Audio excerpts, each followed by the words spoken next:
Berita menarik sepanjang minggu ini. Nombor 4. Polis sudah menahan artis veteran yang didakwa memukul abang iparnya di sebuah flat perumahan yang terletak di Bandar Tun Razak, Kuala Lumpur. Ketua Polis Daerah Ceras, Asisten Komisioner Zam Halim Jamaluddin berkata, siasatan awam mendapati mangsa berusia 41 tahun berselisih faham dengan suspek pada jam 2 petang Ahad. Katanya suspek yang juga adik ipar mangsa bertindak memukul dan mencederakannya di bahagian kepala serta badan menggunakan besi panjang. Katanya kes disiasat mengikut Seksyen 324 Kanun Kesiasaan. Bertindak atas maklumat, pada jam 12.01 tengah malam, sepasukan anggota dari bahagian siasatan jenayah Ibu Pejabat Polis Daerah Ceras membuat tangkapan ke atas suspek yang berusia 64 tahun di perkarangan IPD Ceras. Suspek direman 4 hari sehingga 28 Mac ini bagi membantu siasatan. Nombor 3. Polis merampas sebatang pengunci kenderaan dan sebuah kursi plastik dipercayai digunakan dalam insiden rusuhan susulan pertengkaran dua peniaga di tapak Bazar Ramadan di Taman Medan. Ketua Polis Daerah Petaling Jaya, Asisten Komisioner Syahrul Nizam Jaafar Ismail berkata, hasil semakan juga mendapati 4 daripada 7 suspek yang ditahan berhubung kes itu memiliki rekod dadah dan jenayah. Katanya 3 daripada 4 suspek yang mempunyai rekod itu adalah berkaitan kes dadah, manakala seorang lagi pula memiliki rekod jenayah serta dadah. Siasatan lanjut kes itu sedang giat dijalankan mengikut Seksyen 148 Kanun Kesiasaan kerana memiliki senjata maut dalam rusuhan. Terdahulu 2 peniaga dilaporkan bertengkar selepas tercetus perselisihan faham berkaitan tapak Bazar Ramadan di Taman Medan. Syahrul Nizam dipetik berkata, kejadian dipercayai berlaku apabila wanita yang berniaga jus tembikat berselisih faham dengan lelaki menjual popiah. Beliau berkata lelaki itu dikatakan tidak berpuas hati selepas wanita terbabit didakwa masuk ke kawasan tapak perniagaannya menyebabkan tercetus pertengkaran. Susulan itu katanya lelaki terbabit didakwa mengambil sebatang besi sebelum memukul wanita berkenaan sehingga berlaku kekecohan. Katanya mereka kemudian dibawa ke balai polis sebelum kedua-duanya ingin menyelesaikan secara baik kerana sudah lama kenal. Bagaimanapun pada jam 5.30 petang, anak-anak lelaki itu yang masih tidak berpuas hati kemudian didakwa menyerang anak saudara wanita terbabit yang sedang berniaga sehingga berlaku rusuhan, membabitkan kedua-dua pihak. Susulan itu kami menahan kesemua mereka yang terdiri daripada 4 lelaki dan 3 wanita berusia 20-an hingga 40-an. Nombor 2. Yang di-Pertuan Agong Sultan Ibrahim bertitah semua pihak perlu berhenti mengambil kesempatan ke atas isu sarung kaki tertera kalimah Allah kerana perkara itu sudah dalam proses perundangan. Titah baginda, saya telah menitahkan untuk tindakan diambil mengikut lunas undang-undang, maka tidak perlu lagi untuk mana-mana pihak terus mengapi-apikan kemarahan secara berterusan. Tindakan diambil bukanlah untuk menghukum semata-mata tetapi sebagai pengajaran dan peringatan pada semua untuk menjaga sensitiviti rakyat Malaysia.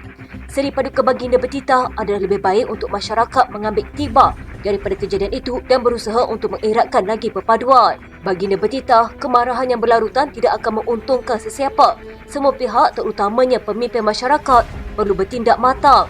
Ajaklah rakyat ke arah perpaduan, bukan perpecahan. Inilah peluang untuk mendapatkan pemahaman yang lebih baik antara satu sama lain dalam masyarakat kita yang majmuk agar perkara sebegini tidak berulang lagi. Sebelum ini, video dan tangkap layar gambar stoken yang tertera kalimah Allah tulang menulis di media sosial yang didakwa dijual di sebuah kedai rangkaian sebaneka sehingga menimbulkan kemarahan umat Islam. Pada 16 Mac lepas, pengendali kedai rangkaian sebaneka itu memohon maaf susulan video tular penjualan stoken yang tertera kalimah Allah itu di cawangan Bandar Sunway, Petaling Jaya.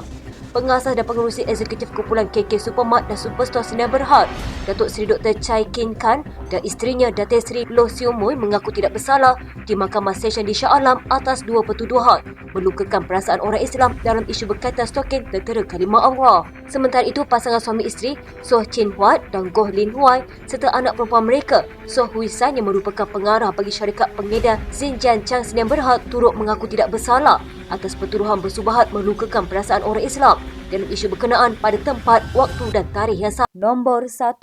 Akibat terpedaya dengan bayaran upah RM10,000 untuk bekerja sebagai jurubina selama seminggu di Thailand, seorang lelaki orang kurang upaya OKU menjadi mangsa sindiket pemerdagangan manusia sehingga akhirnya dijadikan tebusan di Myanmar.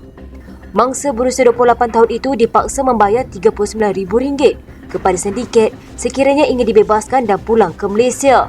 Selain itu, mangsa yang dipaksa bekerja sebagai ejen skamer turut dipukul dan dipaksa makan daging khinzir. Perkara itu didedahkan ibu dan abang ipar mangsa ketika ditemui pada satu sidang media bersama Pertubuhan Kemanusiaan Malaysia MHO.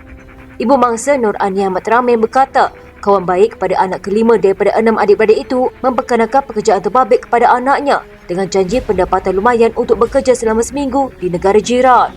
Dia berkata meskipun sudah dinasihati oleh ahli keluarga dan majikan lamanya, anaknya itu masih enggan mendengar dan meneruskan niatnya untuk bekerja di Thailand. Katanya sebelum ini anak saya pernah dibantu oleh kawan baiknya itu. Sebab itu anak percaya kepada tawaran yang diperkenalkan kawan dia. Sebelum ini anak saya bekerja di sebuah pusat cuci kereta, tapi alasannya untuk bekerja di Thailand itu sebab nak cari duit untuk raya. Pada 10 Mac lalu sebelum anak berlepas ke Thailand, saya masih boleh hubungi dia tetapi selepas itu memang tak dapat dihubungi dah. Bagaimanapun peniaga berasal kampung baru itu berkata, baru-baru ini anaknya itu menghubungi beliau menggunakan telefon rakannya dan menceritakan hal sebenar yang berlaku. Katanya saya dan ahli keluarga memohon bantuan pihak MHO dan kerajaan untuk bantu bawa kembali anak saya dengan selamat. Sementara itu, Pegawai Perhubungan Pertubuhan Kemanusiaan Masyarakat Antarabangsa Malaysia (MHO) Daniel Khoo berkata, pihaknya akan berganding bahu dengan kerajaan dan berusaha sedaya upaya untuk membawa kembali mangsa pulang ke tanah air. Katanya kita akan usaha sedaya upaya dan secepat mungkin untuk bawa dia kembali. Itu juga akan bekerjasama dengan Kementerian Luar. Saya ingin menasihatkan agar golongan muda mendengar nasihat ibu bapa dan keluarga selain tidak mudah percaya kepada kawan sendiri. Dia turut mengingatkan orang ramai agar tidak mudah percaya dengan tawaran kerja dan menjanjikan pulangan lumayan untuk bekerja yang mudah atau singkat terutama di luar negara. Katanya sebelum terima tawaran kerja, tolong semak dahulu latar belakang syarikat. Orang ramai boleh semak dengan agensi berkaitan atau Kementerian Luar. Kalau boleh minta syarikat berkenaan sediakan permit kerja di negara terbabit terlebih dahulu. Sebab kita tahu sekarang banyak isu permit palsu.